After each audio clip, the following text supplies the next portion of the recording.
Swayam Prabha. Digital India. Educated India.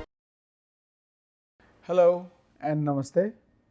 I am Dr. Abhinav Dhal from the Indian Institute of Technology, Ropar.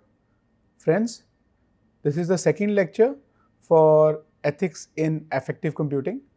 This is week 12 of the Affective Computing course. So, in the first lecture, we touched upon the concept of why it's important for us to consider the ethical considerations, aspects when designing an emotion aware app. And then we discussed about the privacy concerns from the sensor and the software perspective. In today's lecture, we are going to move forward, and first we are going to discuss about the ethical concerns from AI enabled system pipeline. So, we are going to take an example of an emotionally aware AI machine, and we will see how the different stakeholders can add the biases and which can later lead to the ethical issues in the system when it is deployed for the user. Then we are also going to talk about facial expressions in per se. So, how the ethical considerations need to take into the picture and what are the concerns when facial expressions are being analyzed. And then we will conclude by discussing the open issues. Now, we are going to talk from a AI systems perspective. Okay, let's say we are part of a large team which is creating a system for interacting with the user. Now, what the system does is it analyzes the speech and face of the user. So, you have the microphone and the camera sensors. Now, this is the sensing part.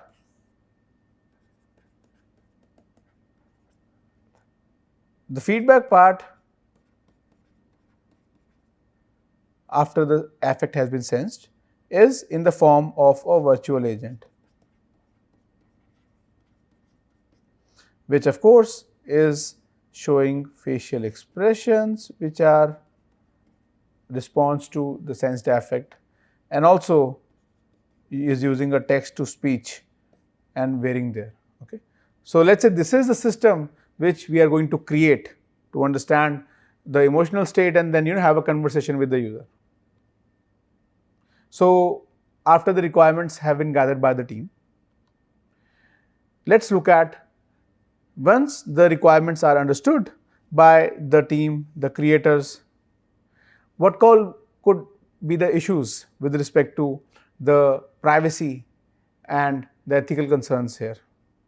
First of all, the designers themselves may have certain biases based on their training, right? You could consider an example, let us say all the developers are males and are from a particular ethnicity. Now, they may have their own set of beliefs, which of course is then going to affect the design of the system. Now, from the example which we have taken, so let us say they may choose all the virtual agent avatars to be of a particular gender. Okay, they may say, well, we only will have the avatars of a particular gender. Now, friends, you can very well imagine the problem with this, right? So, they are designing the system and they are influencing the system based on their own beliefs, which is due to the biases which they may have.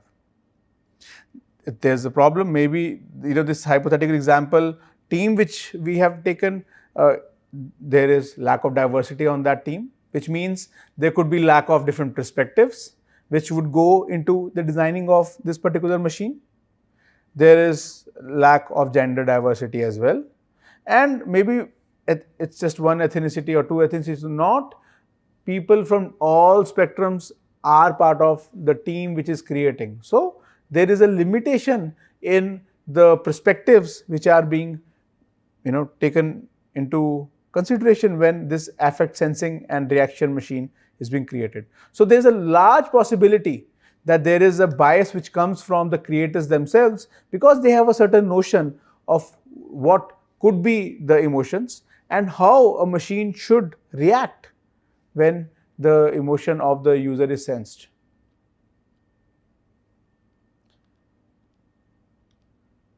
The other is, these creators would choose particular type of algorithms, right? So for the microphone and camera sensor data to be mapped from this data to affective state, as we have studied in the earlier lectures, we will have a certain machine learning algorithm there. Now this algorithm itself, the nature of the algorithm may lead to some unfair behavior, some unexpected results with respect to the feedback, because when it is sensing, maybe it is not unbiased to certain type of data because of how it has been designed by the creators. Further, it needs to be fair, right? Of course, you would not expect your machine to give incorrect emotion state results for a particular set of users belonging to a certain corner of the society. And there needs to be accountability as well. So why does the machine think, let's say, the user is happy, okay, or the user is sad? Because the feedback is also based on this. Further, there is transparency required. Why is your machine reaching at a certain conclusion about the effective state of the user, right? Now, if this is not taken into consideration, let's say the machine senses certain behavior, certain affective state of in the user, and the virtual agent starts to react accordingly, which in reality could be totally opposite of what the user might expect, right? Then from the creator's perspective, when they are designing the system, they would like to understand that how a particular machine learning algorithm is reaching at a particular state. So the transparency aspect is extremely important, so that you can understand, you can interpret that why a particular affective state has been predicted. The same goes from the algorithm perspective for the virtual agent's feedback as well.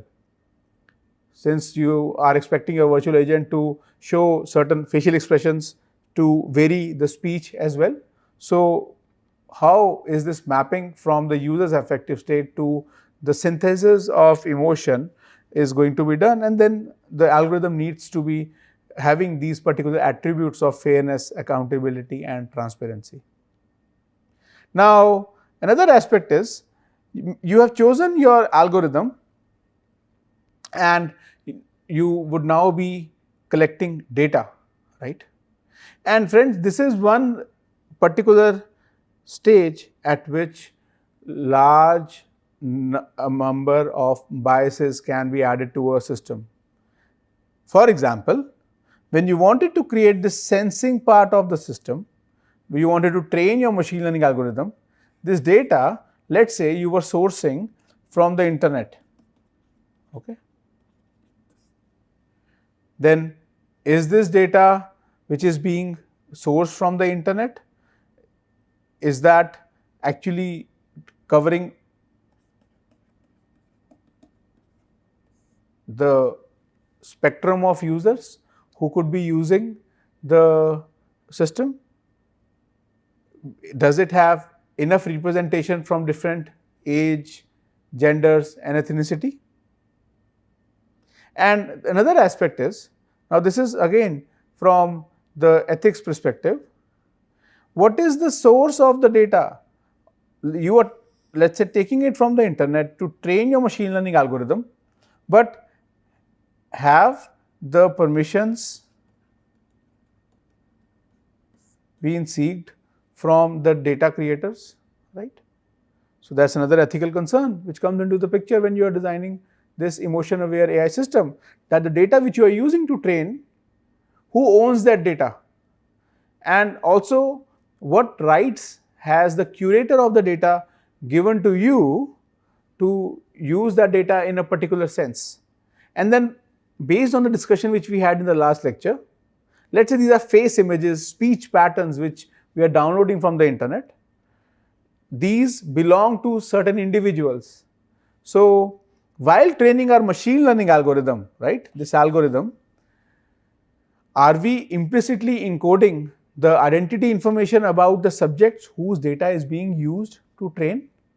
So this is an extremely important step, friends, that from where is your data coming, who is the owner of the data, what is the type of processing which you are doing on the data, and then the aspect of who is labeling. So let's say we downloaded hundreds of images, thousands of images from the internet, and then we have a team of labelers. Now the same issues which we have discussed for the creators come for the labelers as well. When a labeler, let's say, looks at an image of a person and then decides if the person, let's say, is showing the fear related expression or happy related expression, then that judgment is also based on how they conceive a fear expression could look like, and which of course then means that their judgment could be affected by a lot of biases which could be there based on their earlier experiences and their training, right?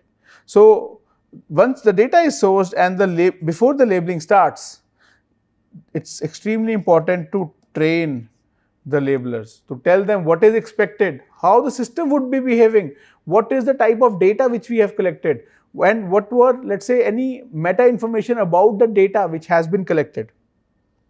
And since we are having a team of labelers, in order to avoid the bias which can come from the labeling, we would be expecting that we are covering the different genders and ethnicity within the labeler team as well, and also performing statistical analysis on the labels which are created by the labelers, because ultimately these two things, your data and labels, are going to decide how well your machine learning algorithm is going to perform, which in turn is going to affect the quality of affect sensing in your machine, which will directly affect the quality of feedback by the virtual agent, right? So from the designer perspective, these are extremely important points which need to be taken care of, such that your data is not biased, your data is clean, your data's usability parameters, its ownership and all is clear, and the same goes for labeling as well. The labelers are aware of what they are supposed to label, there is a consensus among the labelers, and the bias is avoided as much as possible. And then a battery of statistical analysis tests are performed on the labels to see the consistency, for example, across the labels which are generated. Now, let's say the data is carefully curated, the algorithm is decided, and the developers, they are training the algorithm. They train the algorithm, they see that, let's say the training error is within what they expected, and they are able to validate on a validation set from the data itself. Now, before the system is actually sent out to customers, to users, there is a testing phase as well, right? So there is a group of people, they are testers, they are going to evaluate how this particular system is performing in different environments. Now, what that would mean is they would be writing test cases. Now, these test cases are based on the expected behavior when the system is given certain input. Now, friends, here as well, there is a possibility of biases coming into the picture. Again, testers are also human beings. They would design test cases, they will interact with this machine, they will test this machine, and their response would be affected by their own prior training, their own prior experiences. So there also, these biases can creep into the system, because ultimately your testers are supposed to give feedback to the developers, to the designers, so that the machine can be improved. Now what this means is, at every step of development of a system, there are these variables which can affect the privacy, the ethics, aspects of the machine, and also the privacy of the user. Therefore, we have to be careful about the biases which are added when we are designing such a machine. Now, we are going to talk about one modality here, friends, as well. Okay. So, since we were talking about emotions, sensing, and then response, let's look at the facial part of it, the facial expression. So, I am sharing this data from this seminal work by Barrett and others, and I quote the authors here. So, they say, well, there are three major issues with facial expressions when they are used as the window to emotion in the part of affect sensing. And this is going to affect the performance of the system. And as we have seen in earlier discussions, the prediction of the system, once that is complete, how that affective state information is going to be used is going to have a direct impact on the user, right? Therefore, the fundamental step of the information which we are going to use to sense the affect, that also has limitations, right? And these needs to be discussed when you are creating an emotion aware AI system. Now, in the context of facial expressions, Barrett and all argued, well, the first issue is the limited reliability, okay, which means there are instances of same emotion category that are neither reliably expressed with or perceived from a common set of facial movements. And a typical example of that is fear. Fear is a very complex emotion.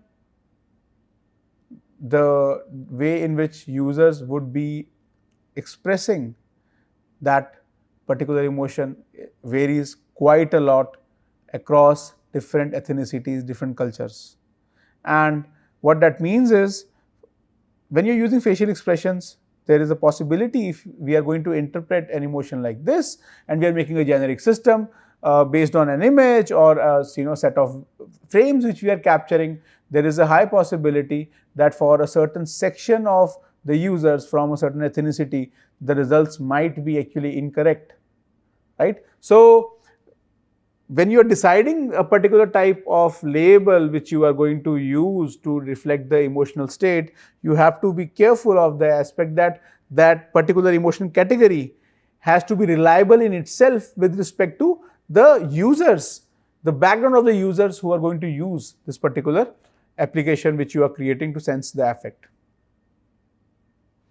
The second point from Barrett and all, friends, is the lack of specificity, which simply means, well, there is no unique mapping between a single configuration of facial movements and instances of same emotion category.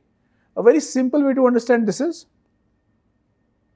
when, let's say, you have two people from two different cultures, they are smiling, they might be using the region around the lips quite similarly, but how they are using the eyebrows and all, that could differ. The intensity of the expression, that could differ. What that means is, the muscles which are coming together to show that particular expression on the face, the different muscles could be activated for different users coming from different ethnicities, right? So, again, this goes back to the discussion which we are having from the creator designer perspective. One has to be observant of this fact as well, that let's say if you were looking at the facial muscles in the form of your facial action units, then after you have predicted the facial action units, this low level information how you are going to use for the higher level understanding of, let's say, the stress or the mental health, or these kind of very serious applications. This may be very user specific, this may be very context specific, right? Because different facial muscles would be involved to express. The third issue with facial expressions, as mentioned by Bayat and others, is the limited generalizability, right? What it means, the effect of context and culture, they are still not very sufficiently documented and accounted for, right? The response of users in certain environment, again coming from different cultures, might be a bit different. There may be a bit of variability of how, let's say, someone would smile or frown or show disgust expression, right? So it's not trivial to generalize, and we have discussed this, friends, when we were talking about how affect is sensed through facial expressions. This is actually a challenge when it comes to generalizability of machine learning systems for understanding the emotional state of the user. Now, the same goes back to the ethical concerns as well. If the creator of the system assumes that the system would generalize based on the data which they are using to train the machine learning system to sense the affect, it's possible that if a particular ethnicity, culture, or a certain spectrum in the age range, those users have been missed from the training data, they may get biased results when those particular users are in the test phase, right? Because of the lack of generalizability of facial expressions. And friends, you can also link this to the speech patterns as well. Similar issues. There is limited reliability of how people would be expressing when they are speaking.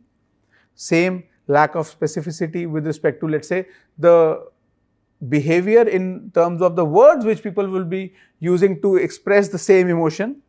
And then, of course, there is limited generalizability as well when it comes to the speech patterns, right? Now, let's change the gears a bit, and we are going to talk about the policy aspect, right? So, if we are going to use these emotion sensing machines, certainly there needs to be a policy. There needs to be guidelines with respect to where the machine can be used, where it cannot be used, on whom it can be used, for whom it can be used, who can create it, who can validate it, right? And the same goes back to not just emotion aware AI systems, but AI systems in general as well, right? So, since this area is so new, affective computing is not a very old area, there is still a gap, there is still lack of policy which needs to be formed, right? And certainly this is going to take into consideration that what are the implications, what are the pitfalls, what are the positive use cases of when the particular emotion recognition and emotional feedback systems are created, and again, who are able to use it. And I quote Reynolds and Picard here. So, the ethical consequences of sensing user emotion are unstudied, and methods for dealing with them in a manner users and designers see as ethically acceptable are absent, right? So, there needs to be a very careful deliberation with policy makers so as to see that the way in which the creators envisionized the use of emotion aware machines is that actually how the users would be using it, one, and how it is safe for the users to actually be interacting with these kind of emotion aware machines. So, certainly policy needs to be taken care of. Now, again from the work of Reynolds and Picard, there is another interesting aspect, that is about the user agreements and contracts.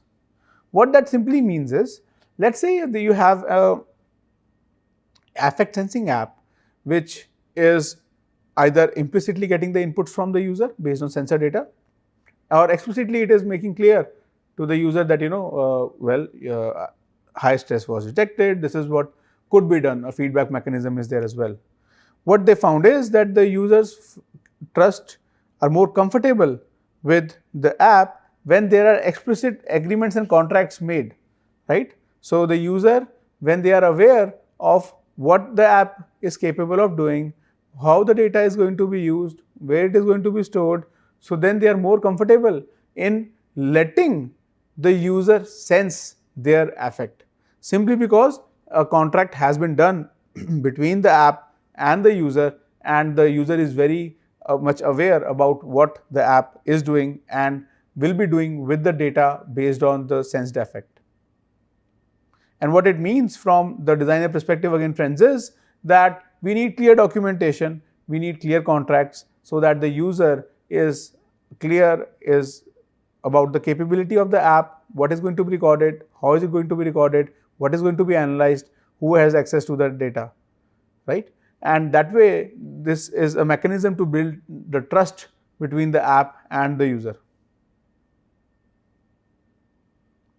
Now, we have reached to the final part of this lecture, and we are going to talk about the open issues which are still in the form of challenges and opportunities. These exist for the researchers and designers in affective computing. First, we still need to agree upon what sort of machines should be given affective capabilities. Now, an example of that is, should your ATM machine, which you are going to use to dispense money, should that also be aware of the emotion? If there is a camera, should it be sensing that when user came to dispense money, how were they feeling? Or a machine in the form of a computer which is doing an online interaction with the user in, let's say, an interview based scenario, should that be allowed to understand the affective state of the user and then use that information for assessing or for giving feedback to the interviewer? So this actually goes back to the policy aspect, that which particular use cases actually require the understanding of affect, and which use cases, if are enabled with affect sensing, might, let's say, be harmful to the user.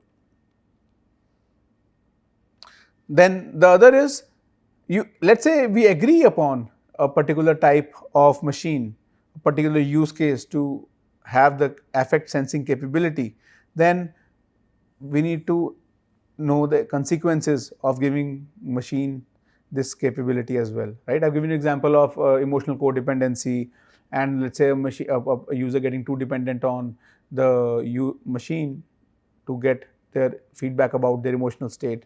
And then of course also, the non-trivial aspects of a user's affective state information being shared with other users, or let's say clinicians in some use cases, right? So what are the consequences of it, right? So we need to be very clear about that before a system is deployed. Further, this comes from a more philosophical angle, that what should be the purpose of developing an emotionally intelligent machine. And friends, this goes back to the first lecture in this affective computing course series, right?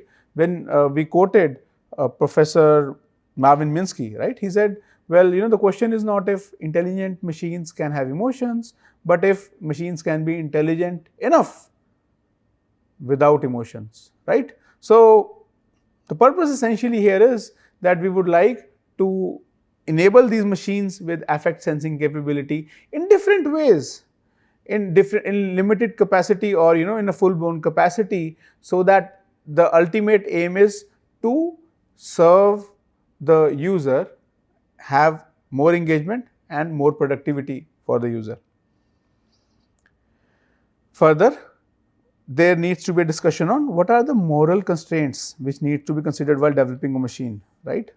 So this example of a machine which is sensing the emotion during an interview, right? There are these moral constraints. Perhaps maybe the interviewee is just stressed during that interview, but otherwise, they are a person who does not get stressed in a work environment, right? So will it be morally correct for the machine to sense that the person was stressed during certain phases of the interview and share that with the interviewer? And maybe this could actually not work in the favor of the interviewee. Further, should the machines simulate behavior in socially acceptable settings, or should it simulate behavior based on a critical moral standpoint, right? So once the feedback is happening, once the machine has sensed that the user is having a certain emotional state, and then let's say there's a virtual agent which is giving a feedback. Is this machine supposed to give a feedback as if it is a machine, or let's say is a companion, right? So there is a moral dilemma there. Is it supposed to give the factually correct information, or is it supposed to actually modify that information a bit, or improvise on that particular information so that the emotional feedback is also appropriate with respect to the user? And this actually brings to a memory. So for example, some of you may have seen this popular Hollywood movie called Interstellar, right? In that, the user adjusts the funny quotient of the robo, right? He gives feedback to the robo, okay, I want your responses to be funny of level 0.6, 0.8, because if it's in a critical environment and you are expecting the factually supportive feedback from the machine, an emotional improvisation by the machine can lead to dilution of what was originally expected from that particular machine, right? So this is a very serious point which needs to be taken into consideration with respect to how the feedback is being designed for the affect-aware machines. Now, moving further in the direction of open issues, the question is their deception inherent in effective computing, right? So, if the machine is understanding the affect state of the user and wants, let's say, to help the user, but in this pursuit of helping the user, let's say it's not showing it all the calendar bookings which the user has done. On one hand, the intent is to help the user, let's say the user to not get too stressed, but on the other hand, this is deceptive. You are actually withholding some information and highlighting another information. Then that's a moral dilemma there, right? So how ethical it will be for the machine, right? And then of course, this also means that the design of affect-aware machines should not only be limited to computer scientists. It should also take into consideration the feedback from different stakeholders coming not only from anthropology, but from the legal aspect, from the the medical, the psychologist aspect, and so forth. Now further, friends, does a machine enable human beings to function in a manner which they choose to represent themselves, or does it look through the person? In other easier words, does it have the capacity to expose the concealment that is inherent to human representation of themselves in front of the others? Now, let's say you are in a formal environment, you come across a person, a colleague, and you have a very formal discussion with them. And during this formal discussion, some facts are implicitly concealed. It's not that the intent is wrong, it's just that it's a very formal discussion. It's, for example, need to know basis, right? Now the same is applicable to machines as well. Now perhaps maybe a user is trying to conceal some facts, is trying to hide their emotion due to any reason which he or she feels is right. But then what if the machine actually is able to sense that even though the user is relaxed and composed, but internally they are not, because you are doing a multimodal analysis of the data. Maybe you are using physiological sensors as well, right?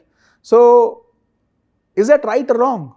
Maybe because of the context and the use case where that particular system is being used, the machine is not required to do that access. It's a formal communication. So maybe something needs to be concealed. Again, this means now if we are trying to understand the emotional state of the user and we expect the machine to be a companion in achieving a certain task, then it has to also understand that concealment, for example, doesn't really mean that someone is trying to hide something for nefarious purposes. It's simply based on the use case and the environment. Further, should destructive machines be given emotional capabilities? Let's say there is a weapon machine, a machine which is capable of doing harm to the user or to the environment. Should they have emotional capabilities? For example, these anti-missile based systems, should they be affected by the emotional state of the user? Should they be affected by how, let's say, the sentiment about a certain adversary is in the news or in general, right? So that's a very complex question. It's a very difficult question to answer. But till our understanding grows of how an AI machine, and of course then the next step, the emotion aware AI machine should be behaving, should be reacting, we need to have a simpler understanding of why you would need, let's say, emotional capability in a destructive machine. Maybe this particular use case doesn't require that, or maybe it does. So let's say if a machine which is capable of doing certain harm is able to sense that the user is too stressed, and since the user is too stressed, the user may make an incorrect decision which the user may regret later. So what does the machine do? Doesn't really take the order, doesn't really do the task which is the machine is being asked to perform. So there is no right or wrong answer at this point, and which simply means that we as designers of these emotion enabled AI machines need to consult the outside world, outside of computer science, to understand the different challenges and aspects which could lead, could affect the society, and also how the psychology studies have been done to understand human behavior and what could be the response of a machine which, let's say, is trying to mimic or assist a human. Further, friends, now what are the ethical aspects that a designer should include in developing emotionally intelligent machines, right? So what is the checklist? You have already seen the discussion, we have already discussed this. When you are creating this emotion aware AI machine, what could be the different aspects with respect to biases and data aspects coming into the picture, right? So can we create this checklist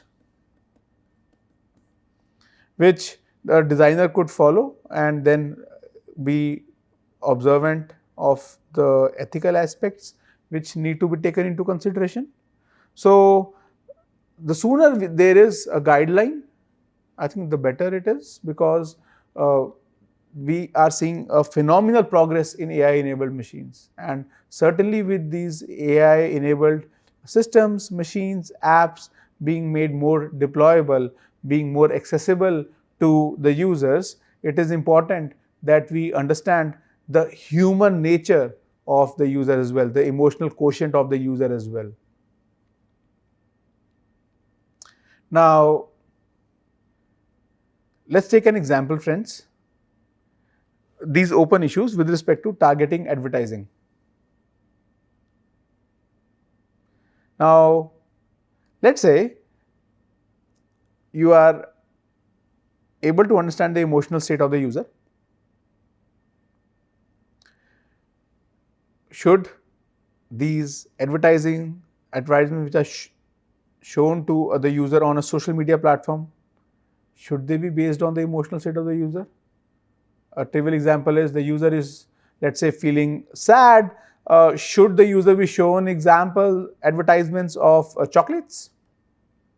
Right. So that's actually a moral dilemma right there, right? Maybe solve the short-term problem, but could lead to a longer-term problem with respect to dependency of the user on these products which are being shown to the user in these targeted advertisements. Now, should this user anyhow allow, or the software which is being used by the user to browse, let's say the browser, should it be allowed to actually look at the emotional state of the user? And then what about the vulnerable population? Let's say there is this teenager in some part of the world who is not feeling so confident about themselves, and then there are these targeted advertisements which let's say talk about a certain type of wardrobe, a certain type of food which can enhance that particular teenager. So that there are these very vulnerable populations, right? Someone, let's say, who is sick and is searching for certain answers, and then through cookies the system analyzes the, let's say, the emotional state, and then shows them these advertisements which could be something which the user might not directly be looking for, but can strongly influence the user. Now, the other question is, if let's say these questions are answered, right? So, the limits of targeting advertising with respect to emotions are answered. What would be the change in advertising world itself once the system becomes emotionally intelligent, right? Currently, the advertisements which are shown on social media platforms are based on the different attributes such as age, gender, browsing pattern and so forth. If you add emotion to it as well, then it is going to have a massive impact on targeting advertisement, right? So before such a deployment is done, it's quintessential, it's super important that the effects are studied not only from the user perspective, but from the advertiser's perspective as well. And then, how would we deal with these kind of issues? Certainly, again, this goes back to the point which I was making earlier, friends, which is about the policy. Currently, in the effective computing, the policy part is missing, right? We see that generally for AI systems, different nations are and different consortiums are coming up with these policies, these blueprints of where AI systems can be used, how AI systems are going to affect the jobs and the user reaction, the user knowledge and so forth. Same needs to be done for emotion, and then when we talk about this use case of targeting advertising, the same discussion will come into the picture. So friends, with this, we have reached towards the end of the second lecture of ethics in effective computing. We discussed about the effect of biases on privacy of the user, which is based on the different stages of the development of an emotional aware AI system. We discussed about how the facial expressions and speech patterns have limitations and that affects the privacy of the user. And later, we discussed on the current open issues with respect to the creation, the usability and deployment of emotion aware AI systems, which will have massive effect on the user. Thank you.